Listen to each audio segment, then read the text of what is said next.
امامعلی رحمان رئیس جمهوری تاجیکستان آشکارا حزب ممنوع نهضت اسلامی را به برانگیختن جنگ داخلی متهم کرد و گفت اعضای حزب می‌خواستند در تاجیکستان مذهبی بیگانه را تحمیل نمایند.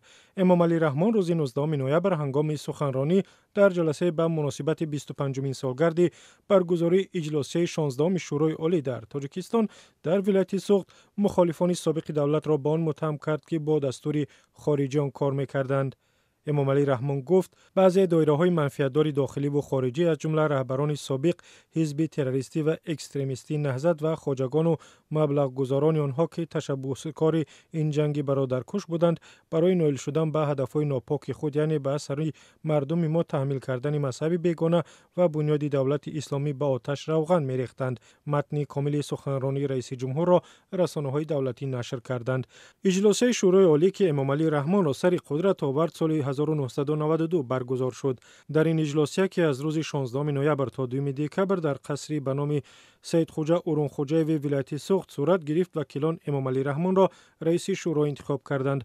هرچند هدف از اجلاس خاتمه دادن به جنگ داخلی در تاجیکستان بود، اما بعد از آن مناقشه اوج گرفتند و جنگ 4 سال دیگر ادامه یافت. در این اجلاس طرفهای درگیر فرماندهان فرانت خلقی و اتحادیه نیروهای مخالفین با هم دست دادند، سوگند برادری و آشی آشتی خوردند، اما بعد از خاتمه اجلاس درگیری‌ها در منطقه‌های به مثل وادی‌های وخش و حصار زیاد شد و به دیگر منطقه‌های تاجیکستان کوچید. امامعلی رحمان در ادامه سخنرانی در حضور اعضای حکومت، وکیلان پارلمان و دیگر مهمانان از مشکلات سالهای جنگ داخلی یادآور شد و گفت که در آن زمان رهبران همکار می‌کردند که می‌خواستند دو انشاءات عظیم تاجیکستان را به دیگر کشورها بفروشند.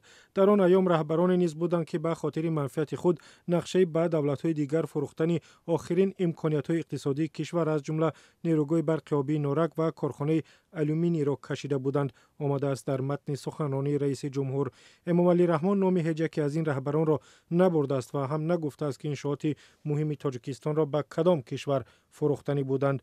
در جنگ 5 ساله تاجیکستان که از سال 1992 تا سال 1997 ادامه کرد، 150,000 نفر کشته شدند، بیش از 1 میلیون نفر دیگر پناهنده شد و 55,000 کودک یتیم ماند. به اقتصاد تاجیکستان بیش از 10 میلیارد دلار ضرر رسید. امامعلی رحمان در ادامه صحبتش گفته است که با پیچیده‌تر شدن اوضاع در جهان و شدت گرفتن رقابت میان کشورهای ابرقدرت، افزایش خطرات تروریسم و اکستریمیسم جهانی، تامین امنیت و حفظ ثبات را به مسئله اولین درجه و حیاتی در تاجیکستان تبدیل داده است. اما منتقدان حکومت میگویند که امامعلی رحمان که عنوان پیشوای ملت را گرفته است، با بهانه تامین امنیت دیگر اندیشان و مخالفان سیاسی را سرکوب میکند.